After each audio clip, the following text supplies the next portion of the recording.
Recent block buster movie కల్కి సినిమాలో కమల్ హాసన్ గారు విలన్ క్యారెక్టర్ చేసిన సంగతి తెలిసిందే. సుప్రీం యాస్కిన్ అంటూ ఒక పవర్ఫుల్ క్యారెక్టర్లో కనిపించిన కమల్ హాసన్ గారు అంత పవర్గా ఉన్న కనిపించింది మాత్రం ఈ సినిమాలో కేవలం 9 నిమిషాలే. డైలాగులు కూడా చాలా తక్కువ. భారతీయుడు 2 ప్రమోషన్లో ఆయన మాట్లాడుతూ నా క్యారెక్టర్ ఈ సినిమాలో పెద్దగా ఉండదు, కల్కి సెకండ్ పార్ట్లో తన విశ్వరూపం చూస్తారని చెప్పాడు. అయితే కొత్తగా వినిపిస్తున్న మరొక న్యూస్ ఏంటంటే కల్కి సెకండ్ పార్ట్ అయిపోయిన తర్వాత సుప్రీం యాస్కిన్ క్యారెక్టర్ మీద ఇంకో సినిమా ఉంటుందని అంటున్నారు. ఈ మాట స్వయంగా ప్రొడ్యూసర్ అశ్విని దత్ గారే చెప్పేశారు. అయితే ఈ యాస్కిన్ మీద సోలో మూవీ ఎంతవరకు వర్కౌట్ అవుతుందో లేదనేది చూడాలి. ఎందుకంటే అది పూర్తిగా నెగిటివ్ షేడ్ ఉన్న క్యారెక్టర్. కమల్ హాసన్ గారు విలన్గా అండ్ హీరోగా గతంలో అబ్బాయి అనే ఒక మూవీ చేశారు.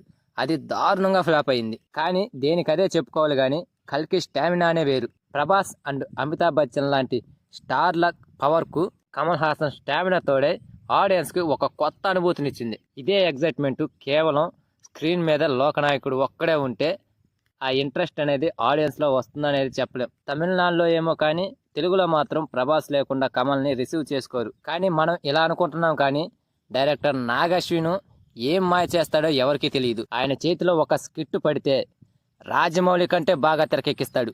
అప్పుడే టాలీవుడ్కి ఎంట్రీ ఇచ్చిన కీర్తి సురేష్ని మెయిన్ క్యారెక్టర్గా చేసి మహానటి వంటి అద్భుతమైన సినిమాని తెరకెక్కించాడు డైరెక్టర్ నాగ్ అశ్విన్. ఆయనకి ఇలాంటి విలన్ క్యారెక్టర్ల సినిమా అంటే ఒక లెక్క.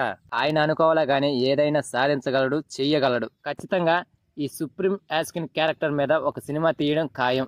ఇటు తిరిగి కల్కి సినిమా సినిమాటిక్ యూనివర్స్ అని చెప్పారు. అందులో ఈ సినిమా ఒక భాగం అని చెప్పుకోవాల్సిందే. మరి చూద్దాం నాగ్ అశ్విన్ ఈ సినిమాని తెరకెక్కిస్తాడా లేదా అనేది. సో ఫ్రెండ్స్, ఈ వీడియో కనుక నచ్చితే లైక్, షేర్, సబ్స్క్రైబ్ ఏదో ఒకటి ప్లీజ్ ఫ్రెండ్స్.